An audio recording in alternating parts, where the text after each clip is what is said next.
প্রতিবাদ কর্মসূচিতে শামিল হয়েছেন। টিচার্স ডেতে আমাদের ছাত্রীকে আমরা স্মরণ করলাম, তার আত্মার যেন তার বিচার পায়, বিচার তার ঠিক মতো বিচার হয়, সুবিচার পেয়ে সে তার আত্মা যেন শান্তি কামনা আমরা করছি। আমরা ডক্টর টিচাররা আমাদের অভ্যাস আত্মার শান্তি চাই, যতক্ষণ না জাস্টিস পাচ্ছে ততক্ষণ পর্যন্ত আমাদের আন্দোলন, আমাদের জুনিয়রদের পাশে আমরা আছি, সঙ্গে আছি, আর আমরা আমাদের পরিষেবা দেবো, ওদের পাশেও আছি। আমরা উই ওয়ান্ট জাস্টিস। আরজিকর হাসপাতালে তরুণী চিকিৎসকের ধর্ষণ ও খুনের ঘটনায় সুপ্রিম কোর্টের শতপ্রণোদিত মামলার শুনানি হবে আগামী সোমবার। প্রধান বিচারপতি DY চন্দ্রচূড়ের বেঞ্চে এই মামলার শুনানি হবে। এই মামলার শুনানির কথা ছিল গতকাল, তবে প্রধান বিচারপতি উপস্থিত না থাকায় শুনানির দিন পিছিয়ে যায়। প্রতিবাদের নানান ভাষা, কিন্তু এভাবেও যে প্রতিবাদ করা যায় তাই করে দেখালেন মালদা মেডিকেল কলেজের জুনিয়র ও সিনিয়র চিকিৎসকরা। তারা পরিষেবা বন্ধ করে নয়, বরং গ্রামে গিয়ে অভয়া ক্লিনিক খুলে চিকিৎসা পরিষেবা দিলেন গ্রামের সাধারণ মানুষকে, তাও আবার সম্পূর্ণ বিনামূল্যে। আরজিকর কাণ্ডে জুনিয়র ও সিনিয়র চিকিৎসকদের এমনই অভিনব প্রতিবাদ চোখে পড়ল মালদার হবিবপুর ব্লকের আইহো এলাকায়।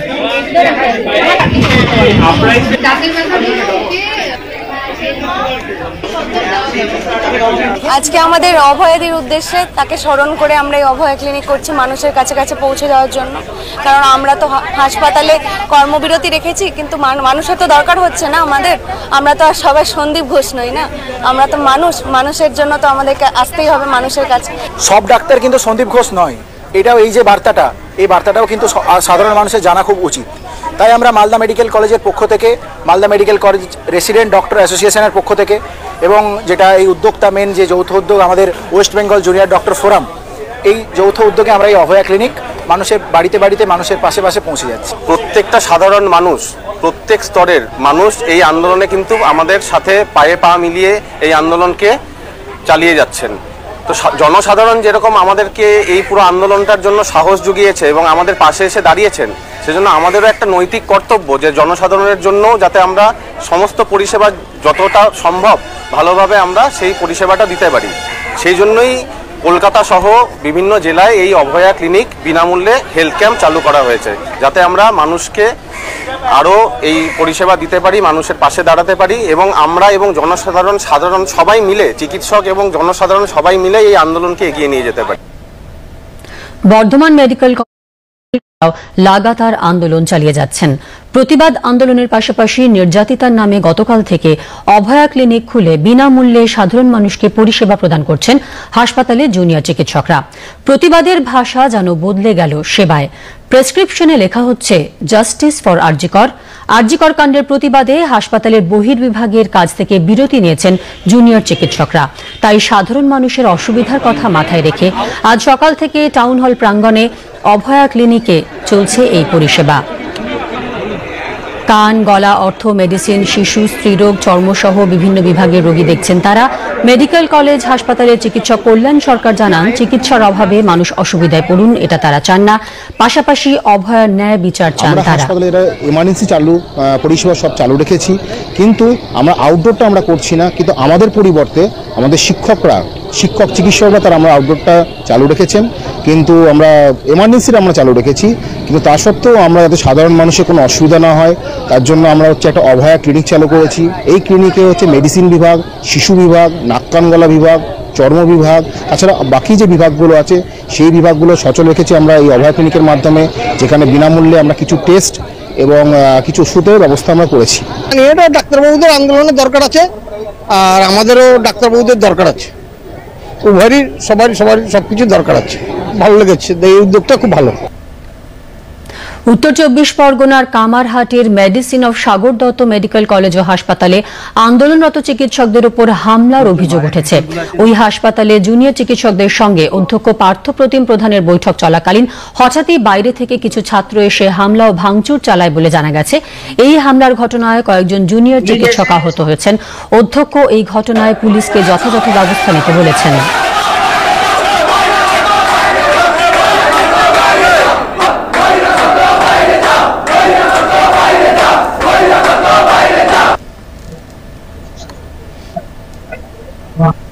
আমি বাইরে যারা আছে আমি জানি না, বাইরে যারা আছে কতজন আছে তাও জানি না। আমাদের এখানে আজকে দুপুরবেলা থেকে একটা ওরা যারা আন্দোলন এখানে করে আসছে গত কয়েক দিন যাবৎ, প্রথম দিন থেকেই তারা আমাদের কাছে আসে যে সিনিয়র টিচারদের সঙ্গে ওরা কিছু কথাবার্তা বলতে চায়। তো সেই হিসেবে একটা মিটিং কল করা হয়, এমার্জেন্সি মিটিং কল করা হয়। সেই এমার্জেন্সি মিটিংয়ে আমাদের কথাবার্তা চলছিল, অনেক কিছুই আমরা করে উঠতে পারিনি যেগুলো, সেগুলো নিয়ে কথাবার্তা হচ্ছিল। তো ইন দ্য মিন টাইম যেটা হচ্ছে, এতক্ষণ যে কথাবার্তা চলছিল, হঠাৎ করেই কিছু ছেলে এখানে জোর করে ঢোকার চেষ্টা করে। তো আমরা তো মানে, এবং ইন্টেনশনটা আমার মোটেই ভালো লাগেনি, কারণ দরজা ওই দেখুন কাঁচ ভেঙে রয়েছে। তো সুতরাং এখানে এই ধাক্কাধাক্কি হয়, দরজায় লাথি মারা থেকে শুরু করে নানা রকম ভাবে, মানে আমার মনে হয়েছে ইন্টেনশন খুব একটা ভালো ছিল না। তো যাই হোক, আমরা এটা নিয়ে যথাযথ পুলিশকে জানাই এবং পুলিশ এসে সামনেটা অন্তত খালি করে দেয়। তো আমরা পুলিশে ইমিডিয়েটলি আমরা জানাচ্ছি, কমপ্লেন করছি পুলিশকে, এবং পুলিশকে যথাযথ ব্যবস্থা নিতে বলা হয়েছে। বর্ধমান মেডিকেল কলেজের চিকিৎসক ডাক্তার অভিক দে এবং ডাক্তার বিরূপাক্ষ বিশ্বাসকে সাসপেন্ড করল রাজ্য স্বাস্থ্য ভবন। অভিযোগ, তারা দুজনেই আরজিকর মেডিকেল কলেজের প্রাক্তন অধ্যক্ষ সন্দীপ ঘোষের ঘনিষ্ঠ। স্বাস্থ্য ভবনের পক্ষ থেকে বিবৃতি দিয়ে এই দুই চিকিৎসককে সাসপেন্ডের কথা জানানো হয়েছে। নির্দেশ সঙ্গে সঙ্গে কার্যকর করার কথা বলা হয়েছে।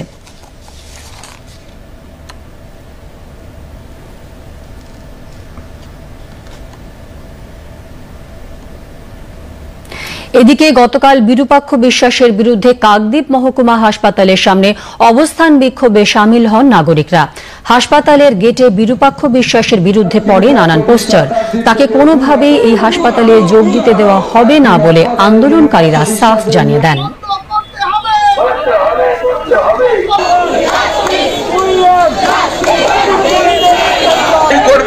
এবং এক সপ্তাহের মধ্যে আমি শাস্তি দেব। উল্টো কি দাঁড়ালো দেখা গেল, যারা আরজিকর ব্যাপারে যুক্ত ছিল তার মধ্যে অন্যতম একজন বিরূপক্ষ, তাকে কাকদ্বীপে বদলি করা হয়েছে। আমাদের মানে সবার আদেশ মনে ওনাকে কাকদ্বীপে রাখা যাবে না, গোটা রাজ্যবাসী ওনাকে কোথাও ওনার লাইসেন্স ক্যান্সেল করা হোক, ওনার মতো হয় না, এখানে চায় না কেউ। কুচক্রী ভণ্ড ডাক্তার, যে নরকের কীটেরও সমান, তাকে ডাক্তার জাতির কলঙ্ক, সেই ডাক্তার কাকদ্বীপ হাসপাতালে তাকে প্রমোশন দিয়ে নিয়ে এসেছে এই কুলাঙ্গার স্বাস্থ্য দপ্তর, অপদার্থ স্বাস্থ্য দপ্তর। আমরা কাকদ্বীপের সাধারণ জনগণ, বহু লড়াই কাকদ্বীপে হয়েছে এর আগে। আমরা কাকদ্বীপে যে ধর্ষিত হয়েছিল 15 সালে, তার হয়ে লড়াই করেছি, বিচার পাইনি। এখন আজকে হচ্ছে আমরা এই ডাক্তারকে কোনো মতে কাকদ্বীপে ঢুকতে দেব না। যদি কোনোভাবে এই ডাক্তার কাকদ্বীপে ঢোকে এবং তার কারণে যে অশান্তি হবে, তার দায় কেবল এবং কেবলমাত্র স্বাস্থ্য দপ্তর এবং প্রশাসনের। কেন্দ্রীয় যোগাযোগ এবং উত্তর পূর্বাঞ্চল উন্নয়ন মন্ত্রী জ্যোতিরাদিত্য সিন্ধিয়া আরজিকর প্রসঙ্গে রাজ্যের তৃণমূল কংগ্রেস সরকারের তীব্র সমালোচনা করেছেন। Incidents like this do not occur. It's happening day by day by day by day. And today, women are living in terror in West Bengal. Youth are living in terror in West Bengal. Vyaparis are living in terror in West Bengal. Aam Jan is living in terror in West Bengal. The only people who seem to be happy are those members of the TMC, politically in power. But they should not forget that you may be in power due to your politics today, but people will remove you tomorrow, because we are all answerable in democracy to the people. বিজেপির রাজ্য সভাপতি কেন্দ্রীয় প্রতিমন্ত্রী doctor Sukanta Majumdar Kolkata পুলিশের নগরপাল বিনীত গোয়েলের পদত্যাগের দাবি জানিয়েছেন।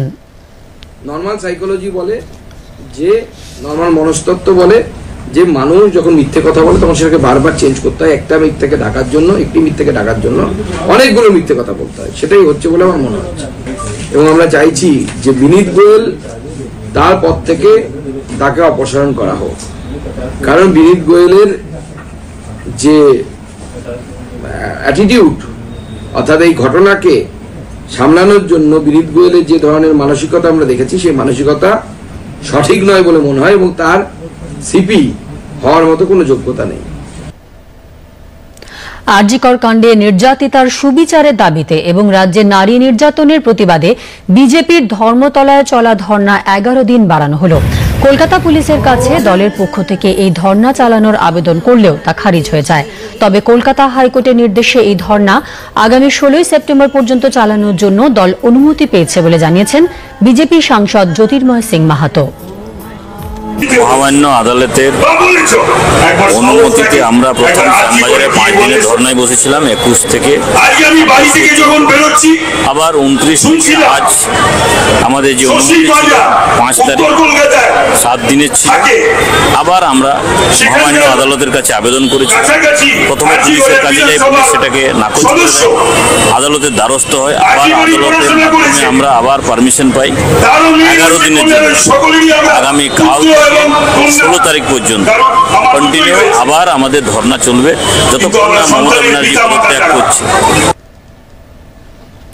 CBI RG Kar কাণ্ডের তদন্তে নীরব। এই ঘটনায় তদন্তের কি অগ্রগতি হয়েছে তা প্রকাশ্যে আনার দাবি জানালো তৃণমূল কংগ্রেস। দলের নেতা রাজ্যের মন্ত্রী ব্রাত্য বসু সাংবাদিক সম্মেলনে এই দাবি করেন। এই নিন্দনীয় এবং নক্কারজনক ঘটনাটি আপনারা জানেন যে গত 9 আগস্ট এটা ঘটেছিল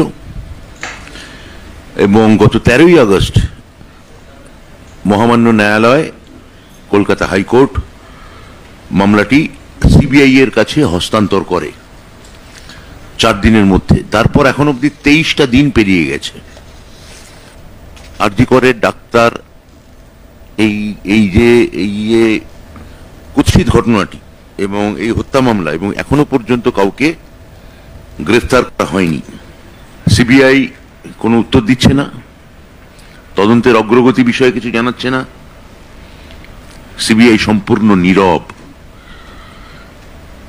আমরা দাবি করছি এই পার্টির সদর দপ্তর থেকে সিবিআই এই মামলায় গত 23 দিনে তাদের কি তদন্তের কি অগ্রগতি ঘটেছে তারা অবিলম্বে যেন তার বিশদ বিবরণ অতীতে তারা যেভাবে সাংবাদিক সম্মেলন করে দিয়েছে, ব্রিফ করেছে, সেই একইভাবে তারা যেন পেশ করেন। আরজিকরে তরুণী চিকিৎসক ধর্ষণ ও খুনের ঘটনায় বিচার না পাওয়া পর্যন্ত আন্দোলন চালিয়ে যাবেন বলে জানালেন জুনিয়র চিকিৎসকরা। বিচারের দাবিতে সোচ্চার আরজিকরে চিকিৎসা করাতে আসা সাধারণ মানুষেরাও দোষীদের দৃষ্টান্তমূলক শাস্তির দাবি জানান তারা। মাতৃশক্তি জানো যে মাতৃশক্তি ইঞ্চিতে ইঞ্চিতে আমরা বিচার নেব। আমরা সবসময় তিলোত্তমার বিচার চাই। কোনো কিছু যেন গোপন না থাকে, সত্য বেরোতেই হবে। আর যদি না পারে আমরা এই আন্দোলনে আছি, থাকবো। আর আমি সবসময় আমার ভগবানের কাছে, যাকে আমি শ্রদ্ধা করি, পুজো করি, আমি তার কাছে খালি এই আশায় আছি বসে, যেন এর সৎ বিচার হয় আর এর শাস্তি যারা করেছে তারা যেন পায়। আমি চাই এর গোপন রহস্য প্রতিটা সত্য যেন উদ্ঘাটিত হয় এবং এর পেছনে যারা যারা আছে তাদের টেনে হিড়ির করে নামাতে হবে। এখন একটু বিরতি, পরে রয়েছে আরো খবর। কর্মসূচির উদ্বোধন করবেন আজ।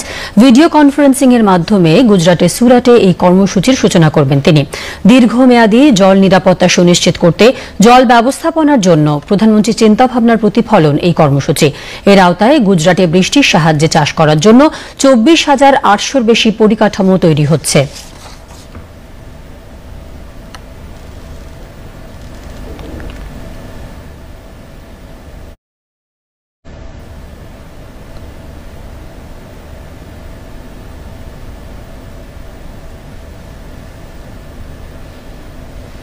সিঙ্গাপুর ও ব্রুনেইতে সফল সফর শেষে দেশে ফিরেছেন প্রধানমন্ত্রী নরেন্দ্র মোদী।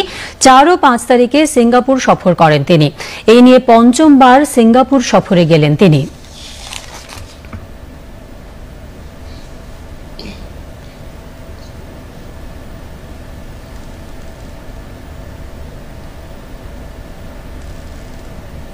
সিঙ্গাপুরে বিজনেস লিডার্স সামিটের ভাষণে প্রধানমন্ত্রী নরেন্দ্র মোদী দক্ষতা উন্নয়নের পাশাপাশি সেমি কন্ডাক্টর ক্ষেত্রে জোর দিয়েছেন। लेकिन मुझे बहुत अच्छा लगा अनेक विषयों पर बात करने का, आप सबको सुनने का मुझे अवसर मिला। मैंने देखा कि एक विषय जो प्रमुख रूप से नजर आ रहा है वो स्किल डेवलपमेंट का आ रहा है। और भारत भी इंडस्ट्री 4.0 को ध्यान में रखते हुए या सेमीकंडक्टर का क्षेत्र को देखते हुए हम स्किल डेवलपमेंट पर बहुत बल दे रहे हैं। भारत की आवश्यकताओं के साथ उसका संबंध एक ग्लोबल जॉब मार्केट के से भी जुड़ा हुआ है।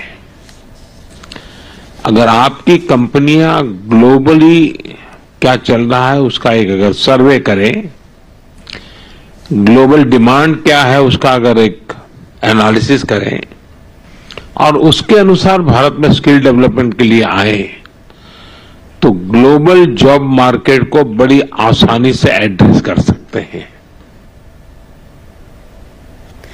প্রধানমন্ত্রী নরেন্দ্র মোদীর নেতৃত্বে ভারতীয় প্রতিনিধি দল সিঙ্গাপুরের প্রধানমন্ত্রীর নেতৃত্বে প্রতিনিধি মণ্ডলীর সঙ্গে আলোচনায় বসে। বৈঠকে দ্বিপাক্ষিক স্বার্থ সংশ্লিষ্ট বিভিন্ন বিষয় নিয়ে মতবিনিময় হয়। প্রধানমন্ত্রী বলেন, সিঙ্গাপুর ভারতের শুধুমাত্র কৌশলগত অংশীদারই নয়, উন্নয়নশীল দেশগুলির কাছে সিঙ্গাপুর প্রেরণা স্বরূপ। एक्सेलेंसी, गर्मजोशी भरे स्वागत के लिए मैं आपका हार्दिक धन्यवाद करता हूं। आपके प्रधानमंत्री पद ग्रहण करने के बाद ये हमारी पहली मुलाकात है। मेरी तरफ से आपको बहुत बहुत बधाई और हार्दिक शुभकामनाएं। मुझे विश्वास है 4G के नेतृत्व में सिंगापुर और अधिक तेजी से प्रगति करेगा। एक्सेलेंसी, सिंगापुर केवल एक पार्टनर देश नहीं है, सिंगापुर हर विकासशील देश के लिए एक प्रेरणा है। हम भी भारत में अनेकों सिंगापुर बनाना चाहते हैं और मुझे खुशी है कि हम इस दिशा में मिलकर प्रयास कर रहे हैं। ভারত ও সিঙ্গাপুরের মধ্যে স্বাস্থ্য, ওষুধ, শিক্ষা, দক্ষতা উন্নয়ন, ডিজিটাল প্রযুক্তি এবং সেমি কন্ডাক্টর ইকোসিস্টেম অংশীদারিত্ব নিয়ে সমঝোতাপত্র স্বাক্ষরিত হয়। ভবিষ্যতে উভয় দেশের মধ্যে এই সমঝোতা সম্পর্ককে আরও গভীর করবে।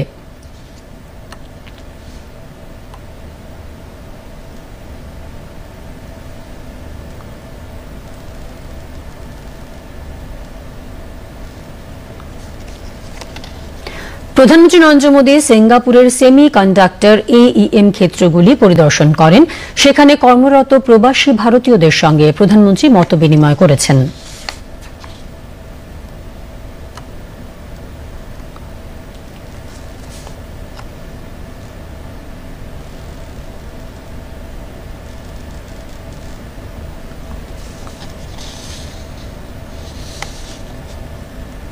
আন্তর্জাতিক সৌর উৎসব সূর্যের প্রভাব উদযাপন করতে সমগ্র বিশ্বকে একত্রিত করেছে। এই উৎসব আরও ভালো বসুন্ধরা গড়ে তুলতে সাহায্য করবে। দিল্লিতে আয়োজিত প্রথম আন্তর্জাতিক সৌর উৎসবে ভিডিও বার্তায় জানালেন প্রধানমন্ত্রী Narendra Modi. The Vedas were texts composed thousands of years ago. One of the most popular mantras of the Vedas is about the sun. Even today, millions of Indians chant it daily. Many cultures across the world have respected the sun in their own ways. Most regions also have festivals related to the sun. This International Solar Festival brings the whole world together to celebrate the sun's impact. This is a festival that will help us build a better planet. সিকিমে দুর্ঘটনার কবলে পড়ল সেনার গাড়ি। বৃহস্পতিবার সিকিমের পাকিয়ং জেলার দালাপচাঁদ ফটকের কাছে দুর্ঘটনায় মৃত্যু হয়েছে 4 জওয়ানের। তারা সবাই বিন্নাগুড়ির ইএমসি ইউনিটের সদস্য ছিলেন বলে জানা গেছে। দালাপচাঁদ ফটকের কাছে রেনক রংলি রাজ্য সড়কে গাড়িটি রাস্তা থেকে ছিটকে প্রায় 7 থেকে 800 ফুট নিচে খাদে পড়ে যায়। দেহগুলি ময়না তদন্তে পাঠানো হয়েছে। ঘটনার তদন্ত চলছে। প্যারিসে আয়োজিত প্যারালিম্পিক 2024-এ ভারতের খেলোয়াড়দের সাফল্য নজরে আসছে। নবম দিনে আজ ভারতীয় খেলোয়াড়রা পদকের জন্য ময়দানে নামবেন। এখনো পর্যন্ত ভারত 25টি পদক জয় করেছে। এর মধ্যে 5টি সোনা ও 9টি রূপো রয়েছে। ভারতীয় খেলোয়াড়দের সাফল্যে সন্তোষ প্রকাশ করেছেন কেন্দ্রীয় ক্রীড়ামন্ত্রী মনসুখ মান্ডভিয়া। খেলোয়াড়দের অভিনন্দন জানিয়ে তিনি বলেন, বিভিন্ন বিভাগে ভারতীয় ক্রীড়াবিদরা নিজেদের দক্ষতা দেখাচ্ছেন, পাশাপাশি দেশের গৌরব বৃদ্ধি করছেন। मुझे आज खुशी है पेरिस पैरालंपिक में भाग लेके हमारे खिलाड़ी आज दूसरे राउंड में रिटर्न आए हैं। 8 दिन में भारत को हमारे खिलाड़ियों के द्वारा 24 मेडल प्राप्त हुए हैं। 5 गोल्ड, 9 सिल्वर और 10 ब्रॉन्ज मेडल मिले हैं। ये केवल खिलाड़ियों ने अपना कौशल्य तो दिखाया है, उसको तो मैं अभिनंदन देता हूं, लेकिन उन्होंने देश का गौरव भी बढ़ाया है। आज देश के हर नागरिक को हमारे पैरालंपिक्स में भाग लेने वाले सभी खिलाड़ियों के प्रति गौरव महसूस होता है। चीयर फॉर भारत से उसका स्वागत करते हैं, उसको प्रोत्साहित करते हैं। और अभी 2 दिन का खेल बाकी है, कई खिलाड़ी उसमें भी भाग लेने वाले हैं। मुझे पूरा विश्वास और श्रद्धा है कि आने वाले 2 दिनों में भी हमारे खिलाड़ियों का शानदार प्रदर्शन रहेगा। আসছে আবহাওয়ার খবরে। আলিপুর আবহাওয়া দপ্তর জানিয়েছে, আকাশ আংশিক মেঘলা থাকবে। কোনো কোনো অঞ্চলে বৃষ্টি অথবা বজ্রবিদ্যুৎ সহ বৃষ্টির সম্ভাবনা।